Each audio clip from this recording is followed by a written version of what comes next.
Hi everyone, so today I thought I would do a tortoise enclosure. This video is so highly requested. Now the reason I don't include tortoises as much during the winter time in my videos is because although they don't hibernate, they do slow down a lot and they tend to not want to be disturbed during the winter. I obviously still care for them.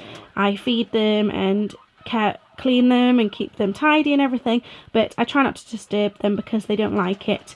But during the summer and springtime they get a lot more active and interactive. They want to interact more with us and they don't mind having a camera in their face as much, so I do include them more during the spring and summertime, and they're starting to get a little bit more active now, so I thought I'd start filming them. For those of you that don't know, we actually accidentally adopted Ellie because we rescued her, and then we got Mango as a friend for her. When we first got Ellie, we obviously made this cage. It's a homemade enclosure, and it's plenty big enough, especially because as they get more active during the spring and summertime, we have a tortoise proofed garden for them, so they go out from around 8 o'clock in the morning till 8 o'clock at night in the garden, and you know, free range and everything.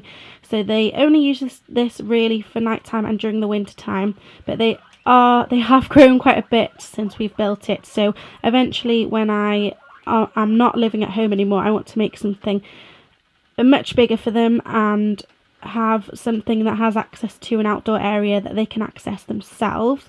But anyway, this is their enclosure and this is what it looks like. On this end we have all their plugs and sockets, and my timer. This is their bedroom area, so you just lift this up and all the underneath is insulated. They're in here at the moment sleeping, so I won't disturb them too much, but I just stuffed that with hay for them. This area is almost like their play area and their food and drink area, and it's where obviously they're on this end of the cage. I've got a Beware of the Tortoise. I also have this decorative plant, and I've also got another one on the other side. They're just used to cover the wires, really, the tortoises. I also have a thermometer either end of the cage. The bedding I'm currently using with the tortoises is Easy Bed. They are very, very fussy, and I've tried every single type of bedding you could ever think of for tortoises, but this is what Mango was on when we actually went to get her, and they're really comfortable on it and they really like it. Ellie's in particular very fussy. If she doesn't like a type of bedding, she won't walk on it, and they both have been really happy on this, so I've been using this for the past few months. In the middle of the cage they have this small fiddlestick. In the back they have the remains of a cuttlefish bone. The middle bulb here is actually their heat, and the bulb in the far end is their UV lamp, and underneath that I have a water dish for them.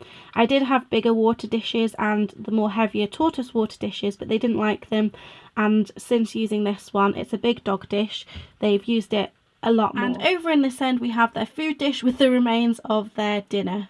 I also put this decorative tape along the back of the cage a couple of years ago because I thought it looked. For those of you that are wondering, this thing on the front of their cage is actually the heater that keeps the shed nice and warm during the winter. Now the tortoises themselves are actually sleeping right now, so I don't really want to disturb them, but you can just see over there, that's Ellie, I believe. That's her shell just in the corner there in their hidey house, and they're both, I think Mango's somewhere embedded in the hay, but they're both sleeping. So that is the tortoises enclosure, and obviously when they get a lot more active, you'll be able to see them a lot more, and I'll be able to do tours of the tortoise-proof garden and do things with them in there, so it'll be a lot more interesting. But this is their cage. So I hope you've enjoyed this video. Remember to give it a thumbs up, comment if you'd like to see more tortoise videos in the future, and I will see you soon. Bye everyone.